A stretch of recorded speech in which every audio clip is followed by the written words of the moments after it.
कल जिस गाड़ी पे मैं बैठ के आया हूँ रात में, तकरीर ख़त्म की मैंने करीमा में, वहाँ साहिबगंज इलाके में, कल की बात। अब मैंने कहा चलो प्रोग्राम ख़त्म हो गया, मुझे गुमानी छोड़ दो।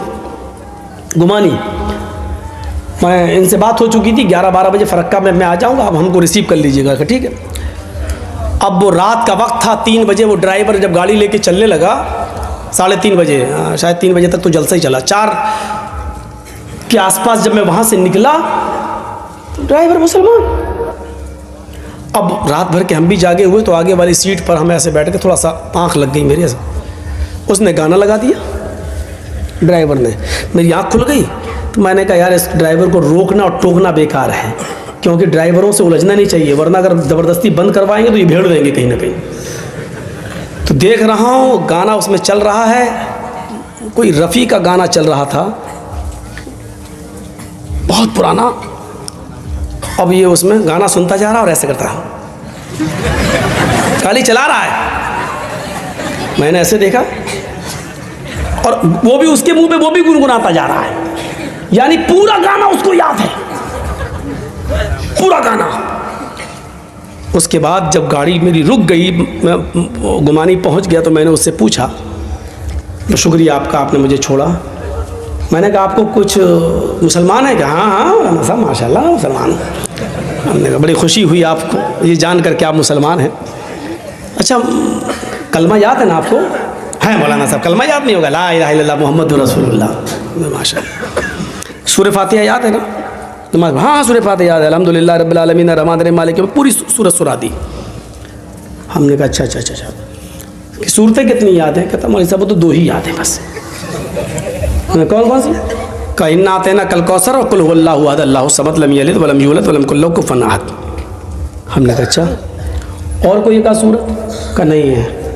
आयतल कुर्सी? अरे मौलाना साहब आयतल कुर्सी तो 5-6 सूरतों के बराबर है, वो तो याद ही नहीं है। यही हमारा हाल है। चलो उसने कम से कम लाज रख ली कि सूरह फातिहा याद रही, उसको कलमा सुना दिया ला इलाहा इल्लल्लाह मुहम्मद रसूलुल्लाह। वरना एक बार तो हम फंस गए थे बाराबंकी इलाके में, भीख मांगता हुआ आ गया मेरे पास, अल्लाह के नाम पे दे दो, अल्लाहू उल्लू उल्लू। मैंने कहा भाई क्या मुसीबत है? जोहर का वक्त था। मैंने कहा अच्छा इधर आ, क्या चाहिए? अल्लाह। हमने कहा नमाज नहीं पढ़ते हो तुम? अरे मौलाना साहब उस मस्जिद से मैं निकला हूँ अभी नमाज पढ़कर। हमने कहा हो सकता भाई हम लोग जल्दी पढ़ लेते हैं, ये देर से पढ़ के निकला होगा ये। तो हमने कहा भाई नमाज पढ़ के निकले होगा? हमने कहा चेहरे पे मिट्टी लगी है, बालों में गंदगी भरी पड़ी है, कपड़े। अरे वज़ू बनाया कि नहीं बनाया? नमाज के लिए वज़ू शर्त है, तुमने वज़ू बनाया कि नहीं बनाया? कहता है मौलाना साहब मैंने वज़ू मंगल को बनाया था। और जिस दिन उसने ये बात हमें बताई वो इतवार का दिन था, संडे था, संडे इतवार का दिन। मैंने कहा कब बनाया था? बोला मैंने वज़ू मंगल को बनाया था। मैंने कहा मंगल बुध जुमेरात जुमा शनिचर इतवार। हमने कहा 6 दिन पहले? कहता हाँ। हमने कहा उससे अभी तक वज़ू ही नहीं बनाया? कहता ना नहाया ना वज़ू बनाया। हमने कहा क्यों? बोला हम बुजुर्ग हैं ना, बुजुर्ग सूफी हैं हम बुजुर्ग हैं, हमारा वज़ू 40 दिन चलता है। तो हमने कहा अच्छा ये बताओ कि मंगल को वज़ू बनाया और अभी तक चल रहा है, इतने दिनों में तुमने लैट्रीन की कि नहीं की? तो उल्टा हमको डांट रहा है। कहता तुमको किसने मौलाना बना दिया? हमने कहा क्यों क्या हुआ? कहा ये बताओ लैट्रीन लगेगी तो लैट्रीन करेगा नहीं कोई आदमी? तो हमने कहा वही पूछ रहा हूँ की क्या नहीं की? अरे रोज करता हूँ मैं। हमने कहा पेशाब? अरे पेशाब तो दिन भर में 3-4-5 बार करता हूँ। हमने कहा सोते हो कि नहीं सोते हो? कहा नींद आएगी तो सोएंगे नहीं। हमने कहा अच्छा ये बताओ कि कभी कभी पेट में गुड़गुड़ की आवाज़ होती कि नहीं होती? हवा खारिज होती कि नहीं होती? कहता अरे मौलवी साहब तुम कैसी बातें कर रहे हो, ये बताओ कि ये तो नेचुरल चीज़ है यार, ये तो फितरत है, ये तो हवा जब पास होगी तो होगी। हमने कहा हुई कि नहीं हुई? कहाँ हुई? हमने कहा हवा भी तेरी पास हुई, पेशाब भी तू कर रहा है, लैट्रीन भी तूने की, सोया भी तू, सारे काम तू कर रहा है और अभी तक तेरा वजू टिका हुआ। भाई ये वजू है या लोहे का लट्ठा जो टूटता ही नहीं? क्या है ये? कहता आप हमारी इंसल्ट कर रहे हो। मैंने कहा उतारो जूता, अभी बताऊंगा इंसल्ट क्या होती है। कभी ना कहेगा। फिर उसी के आदमी आ गए, कहने लगा मौलाना ये पागल है दिमाग से, हम लोगों में भी ऐसा नहीं है। अरे पेशाब पैखाना करने से अच्छे अच्छों के वजू टूट जाते हैं, ये क्या है, ये बेचता क्या है। ऐसे लोग भी मिले हैं जिनको कुछ याद नहीं था। एक आदमी के रिक्शे पे सवार हो गए, उससे पूछा साहब, हमने कहा चलो मस्जिद में अजान का टाइम हो गया, नमाज़ पढ़ लेते हैं, आप भी आइए। कहता मौलाना साहब आप नमाज़ पढ़ लीजिए, बस यही एक कमी है कि मैं नमाज नहीं पढ़ता हूँ, और तो मेरा बकिया पूरा इस्लाम ठीक है। हमने कहा हो सकता भाई नमाज नापाक हो, नहीं जा रहा हो मस्जिद में। नमाज पढ़ के हम निकले, 2 रकात पढ़ना थी, मुसाफिर थे। फिर उसके रिक्शे पे बैठ के चले, चलते चलते मैंने कहा भाई रमज़ान का महीना है, नमाज आप नहीं पढ़ रहे हैं, रोज़ा तो आप रखते ही होंगे। अरे मौलाना साहब बड़ी मेहनत करना पड़ती है, रिक्शा चलाना पड़ता है, बस यही एक कमी और है कि मैं रोज़ा नहीं रखता हूँ, वरना पूरा इस्लाम मेरा ठीक है।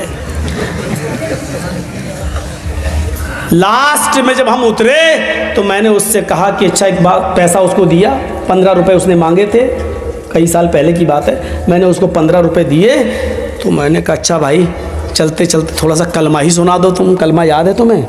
कहता बस मौलवी साहब कलमा ही याद नहीं और मेरा पूरा इस्लाम बिल्कुल ठीक है। मैंने कहा वाह साहब, कलमा तुझे याद नहीं और तेरा इस्लाम ठीक है, ये कौन सा इस्लाम है जो बिल्कुल ठीक ठाक है? कलमा याद नहीं, ला इलाहा इल्लल्लाह मोहम्मद रसूलुल्लाह, और कह रहा मेरा पूरा इस्लाम ठीक है। तो दुनिया में ऐसे भी लोग हैं जिनको कलमा याद नहीं और कह रहे मेरा इस्लाम ठीक है, ऐसे लोग भी मौजूद हैं। तो मन करा आयतल कुर्सी, आयतल कुर्सी को याद करिए, कितनी बड़ी फजीलत है इसकी। हम इस दुनिया में क्यों आए?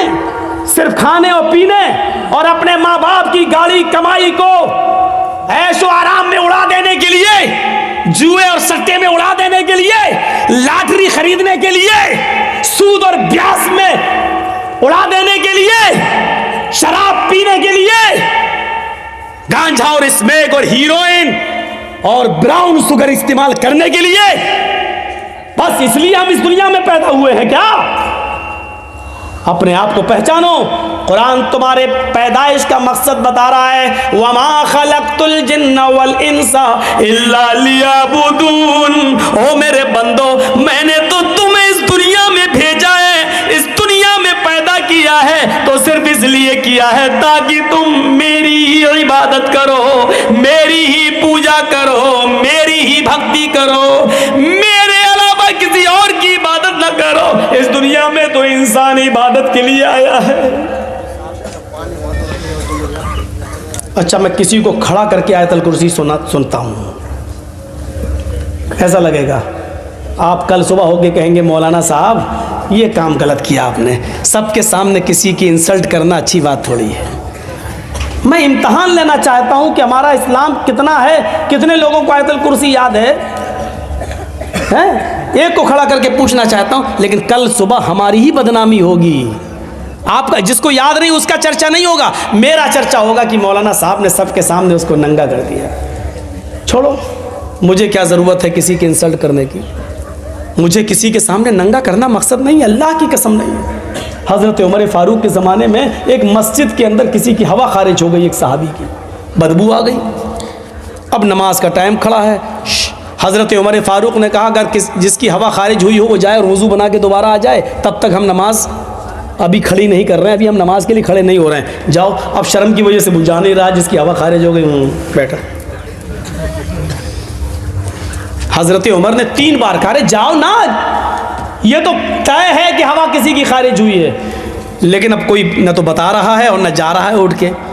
तो एक सहाबी ने कितना अच्छा मशवरा दिया, कहा अमीरुल मोमिनीन एक काम कीजिए ना, हम सब लोग वज़ू बना लेते हैं दोबारा, हम सब लोग दोबारा वज़ू बना लेते हैं, उसमें वो आदमी भी शामिल हो जाएगा जिसका वज़ू टूट गया है, और उस आदमी की इंसल्ट भी नहीं होगी, और हम लोग दोबारा वज़ू बना लेंगे तो एक सवाब भी मिल जाएगा, और उस आदमी की हम इज़्ज़त बचा भी लेंगे। हज़रत उमर ने कहा मैं खुश हुआ तुम्हारे इस मशवरे से, चलो हम सब वज़ू बना लेते हैं, दोबारा वज़ू। मेरा मकसद ही नहीं है किसी को जलील करने का, हम खड़ा करके क्यों आपसे पूछेंगे आयतल कुर्सी से, लेकिन एक मैसेज देना चाहता हूँ। मैंने ये देखा कि जब मैंने कहा अच्छा मैं किसी को खड़ा करता हूँ, तो मैंने चेहरे देखे आपके, फर्राटे लेनू बहुत सौ के सर नीचे हो गए, कहीं हमको खड़ा ना कर दे, और ये मालूम नहीं जिसका सर नीचे होता मैं उसी को खड़ा करता हूँ।